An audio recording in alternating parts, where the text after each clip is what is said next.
Hello class fifth, आप सभी का स्वागत है आपकी विज्ञान की कक्षा में।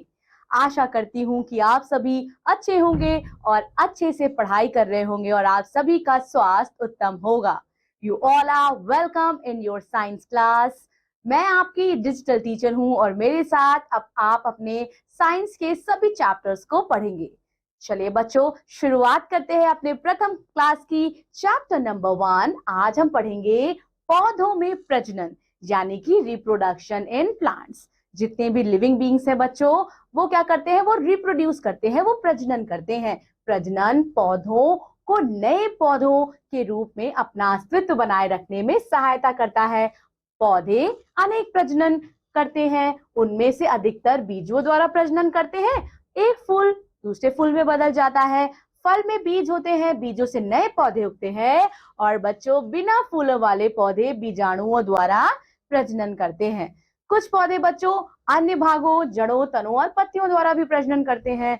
बच्चों, पौधों में प्रजनन की दो प्रकार की प्रक्रिया होती है, दो प्रकार से यह संपन्न होता है, प्राकृतिक प्रजनन और कृत्रिम प्रजनन। ना, प्राकृतिक प्रजनन यानी कि नेचुरल रिप्रोडक्शन, पौधों की प्राकृतिक प्रजनन प्रक्रिया को हम दो भागों में विभाजित कर सकते हैं, बीजों द्वारा प्रजनन और कायिक भागों द्वारा प्रजनन।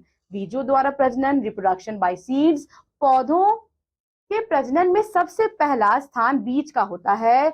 अपुष्पीय पौधों को छोड़कर सभी पौधे बीज उत्पन्न करते हैं और बीज पौधे का वह भाग है जिसमें नया पौधा भ्रूण के रूप में विद्यमान रहता है और यह बीज अंकुरित होकर नए पौधे को जन्म देता है। बीज की संरचना, स्ट्रक्चर ऑफ सीड। चलिए बच्चों, ये देखिए, ये आपका सीड है, ये इसका स्ट्रक्चर है। हमारे क्लास बच्चों आप देख सकते हैं 4 पार्ट दिए गए हैं, केंद्रक, बीज पात्र, भ्रूणपोष, देन वी हैव बीजावरण। ठीक है, बीज का बाहरी आवरण क्या बोलता है बच्चों? बीज चोल कहलाता है और इसे बीजावरण भी कहते हैं। बीजावरण क्या है बच्चों? ये आंतरिक छोटे पौधे की रक्षा करता है, जिसे भ्रूण कहते हैं। कुछ चने के बीज लीजिए बच्चों, ये आपके लिए ये एक्टिविटी। कुछ चने के बीज लीजिए, किसी बर्तन में बीजों को भिगो दीजिए, लगभग 10 घंटे बाद बीजों को निकाल लीजिए। आप देखेंगे कि बीज थोड़ा फूल गया है और इसके ऊपर के बीजावरण उतार दीजिए। आपको इसके भीतर 2 दालें जुड़ी हुई नजर आएंगी, इन्हें बीज पत्र कहते हैं। कुछ बीजों जैसे चना, मटर, सेम आदि में बीजावरण के भीतर 2 बीज पत्र होते हैं तथा कुछ बीजों जैसे गेहूं, चावल, मक्का आदि में बीजावरण के भीतर केवल 1 बीज पत्र होता है। चने के दोनों बीज पत्रों को बच्चों ध्यान से आप देखिए, आप क्या देखेंगे? आपको उनके बीच छोटा सा भ्रूण दिखाई देगा और इस भ्रूण के 2 भाग होते हैं। ऊपरी भाग बच्चों प्रांकुर कहलाता है, निचले भाग को छोटी सी जड़, निचले भाग में बच्चों छोटी सी जड़ होती है। ये देखिए, बीजावरण, बीज पत्र, प्रांकुर, that is hilum, then we have micropyle या सूक्ष्म छिद्र। जर्मिनेशन ऑफ सीड, बीजों का अंकुरण। बीज क्रमिक अवस्था में उगता है। जब बीज को मिट्टी में बोया जाता है तब बच्चों यह मिट्टी की नमी को क्या कर लेता है? यह सोख कर फूल जाता है एंड बीज के अंदर स्थित भ्रूण बीज पात्रों में संग्रहित भोजन का उपयोग करता है। धीरे धीरे भ्रूण जो है वो बीजावरण तोड़कर बाहर निकल जाता है और इसे प्रांकुर कहते हैं। प्रांकुर सूर्य का प्रकाश प्राप्त करने के लिए ऊपर की ओर तथा जड़, नमी व खनिज पदार्थ पाने के लिए नीचे की ओर बढ़ने लगती है। इसे नवपौध कहते हैं। कभी कभी क्या होता है, यही जो बीज पत्र है, बीज पत्र भी जमीन से बाहर निकल आते हैं और नए पौधों के लिए भोजन बनाते हैं। और जब नया पौधा पत्तियों की सहायता से खुद अपना भोजन बनाना सीख जाता है, हम सभी को पता है plants make their own food, तो वो सूख कर गिर जाता है। अंकुरण के लिए आवश्यक परिस्थितियां। अब बच्चों कौन कौन सी नेसेसरी कंडीशन है जर्मिनेशन के लिए? बीजों में अंकुरण के लिए उचित नमी, वायु तथा तापमान की आवश्यकता होती है। नमी एवं वायु, मॉइस्चर एंड एयर। बीजों को अंकुरण के लिए सही मात्रा में नमी तथा वायु की आवश्यकता होती है। टेम्परेचर, बीजों को अंकुरित होने के लिए उचित तापमान की आवश्यकता होती है। प्रकाश एवं मिट्टी, लाइट एंड सॉइल। बीजों के अंकुरण के लिए प्रकाश की हमेशा आवश्यकता नहीं होती। कुछ बीजों का अंकुरण अंधेरे में भी हो जाता है बच्चों, उनको सनलाइट की जरूरत नहीं पड़ती। इस प्रकार मिट्टी भी अंकुरण की क्रिया के लिए आवश्यक नहीं है, किंतु अंकुरण के बाद नव पौध के लिए प्रकाश एवं मिट्टी दोनों ही आवश्यक होती है। ये देखिए बच्चों कैसे सीड का जर्मिनेशन होता है। आप देख रहे हो नीचे रूट्स जो है वो बढ़ रही है और ऊपर से जो प्लांट्स है वो ग्रो कर रहे हैं। गतिविधि बच्चों आपको पढ़नी है, इस एक्टिविटी को आपको अच्छे से पढ़ना है और परफॉर्म भी करना है। अब हम पढ़ेंगे बीजों द्वारा प्रजनन प्रकीर्णन, रिप्रोडक्शन बाय सीड डिस्पर्जन। अब सीड डिस्पर्स करके कैसे बच्चों प्रोडक्शन होता है, तो बीजों की उनके पौधे से दूर तक फैलाने की प्रक्रिया बच्चों क्या कहलाती है, डिस्पर्जन कहलाती है, प्रकीर्णन कहलाती है। यदि सभी बीज जनक पौधे के आसपास ही गिर जाएंगे तो क्या होगा, तो उनके आसपास इतने अधिक पौधे उग जाएंगे कि प्रत्येक पौधे के लिए बच्चों हवा, पानी, खनिज पदार्थ, प्रकाश सब कुछ कम मात्रा में उन्हें मिलेगा और उनका डेवलपमेंट विकास नहीं होगा। इसीलिए प्रकृति ने कुछ ऐसी व्यवस्था कर रखी है बच्चों जिससे ये जो बीज हैं ये दूर दूर तक डिस्पर्ज हो जाते हैं। कैसे, सबसे पहले बच्चों पवन द्वारा हल्के रोएदार तथा पंखों वाले बीजों का प्रकीर्णन पवन द्वारा होता है। जैसे कपास, डंडलियन एवं मिल्कवीड आदि के बीजों का प्रकीर्णन पवन द्वारा होता है और इन बीजों में रोए होते हैं। ये पवन द्वारा उड़ते हैं और पैराशूट की तरह अपना काम करते हैं और इस तरह ये बहुत दूर तक चले जाते हैं। इस तरह से सीड डिस्पर्जन हो जाता है। जल द्वारा भी बच्चों, by the help of water, जल में अथवा जल के आसपास उगने वाले पौधों के बीज बहते हुए जल द्वारा दूर दूर तक पहुंच जाते हैं।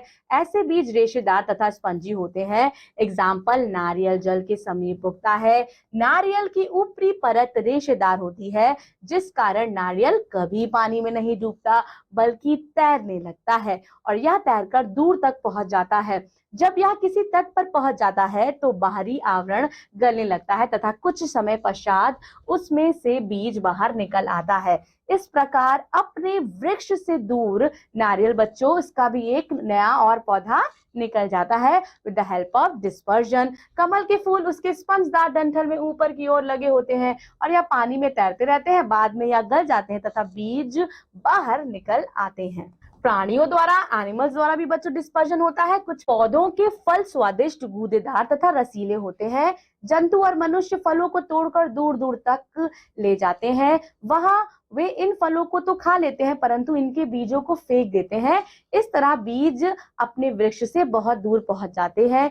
कुछ पौधों के छोटे छोटे फल हुकदार, नुकीले, कांटे या कठोर बाल वाले होते हैं। ये फल पशुओं की खाल, पक्षियों के पैरों तथा मनुष्य के कपड़ों आदि पर चिपक जाते हैं और दूर पहुंच जाते हैं। अब बच्चों हम पढ़ेंगे क्रैकिंग ऑफ फूड्स। कुछ फल बच्चों सूखने के बाद चटक जाते हैं और उनके जो बीज हैं वो बिखर जाते हैं। जैसे सरसों की फली सूखने के बाद चटक जाती है और इसके चटकने से बीज जो है वो दूर दूर फैल जाते हैं। कयाकिक भागों द्वारा प्रजनन, रिप्रोडक्शन बाय वेजिटेटिव पार्ट्स। कुछ पौधों में नए पौधे का जन्म जड़ों, स्टेम, तनों, रूट, स्टेम अथवा लीव्स द्वारा होता है और बीज के अतिरिक्त पौधों में इस प्रकार का प्रजनन कयाकिक प्रजनन कहलाता है। कयाकिक प्रजनन निम्नलिखित विधियों द्वारा होता है। जड़ों द्वारा प्रजनन यानी कि रिप्रोडक्शन बाय रूट्स। कुछ पौधे जैसे कि बच्चों शकरकंद आदि में जड़ों द्वारा प्रजनन होता है और इनकी जड़ों में भोजन का संग्रह होता है और इनकी जड़ों को भूमि में दबाने पर प्रांकुर उग आते हैं। अब हम पढ़ेंगे बच्चों तनों द्वारा प्रजनन, रिप्रोडक्शन बाय स्टेम। आलू, प्याज, अदरक आदि तने होते हैं और इन तनों को मिट्टी में दबाने से नया पौधा जो है वो उत्पन्न हो जाता है। आलू व अदरक के तनों में कलियां, आंखें होती हैं और इनसे ही अंकुरण होता है। प्याज बल्ब की आकृति जैसा कंद होता है और इसे मिट्टी में दबाने से नया पौधा उग जाता है। पत्तियों से पौधों में प्रजनन, reproduction in plants from leave. कुछ पौधों में बच्चों प्रजनन की प्रक्रिया पत्तियों द्वारा होती है और इनकी पत्तियों पर कलियां होती हैं। इन्हें गीली मिट्टी में दबाने व अंकुरण दबाने पर यह अंकुरण हो जाता है और नए पौधे जो है वो उग जाते हैं। ब्रायोफालियम तथा बिगोनिया आदि पौधों में प्रजनन इसी विधि से होता है। नेक्स्ट वी हैव लताओं या रेंगने वाले पौधों में प्रजनन, रिप्रोडक्शन इन वेन्स और क्रीपिंग प्लांट्स। सो कमजोर तने वाले पौधे जैसे कि बच्चों पुदीना है, घास है आदि है, ये भूमि पर बड़े होते हैं और इन पौधों के विसर्पी तनों से निकलने वाली शाखाएं पृथक होकर नए पौधे को जन्म देती हैं। अब बच्चों अभी तक हमने क्या पढ़ा? नेचुरल रिप्रोडक्शन पढ़ा। अब हम पढ़ेंगे आर्टिफिशियल रिप्रोडक्शन, कृत्रिम प्रजनन। प्रकृति के साथ मानव द्वारा कराए जाने वाले पौधे के प्रजनन को हम कृत्रिम प्रजनन कहते हैं और कृत्रिम प्रजनन मुख्यतः 3 विधियों द्वारा होता है। कलम द्वारा, बाय कटिंग। इस विधि में बच्चों हम क्या करते हैं, जो पुराने स्वस्थ तने हैं या शाखाएं हैं उनके टुकड़े कलम के रूप में काम में लाए जाते हैं और प्रत्येक जो कलम है, कलम में कम से कम एक कली होना आवश्यक है और कलम को कली सहित भूमि में क्या किया जाता है, भूमि में दबा देते हैं। कुछ समय पश्चात कलम के निचले भाग से एक नवीन पौधा उगता है। कलम को अधिक जल की आवश्यकता होती है। प्रायः बरसात के दिनों में कलम लगाई जाती है।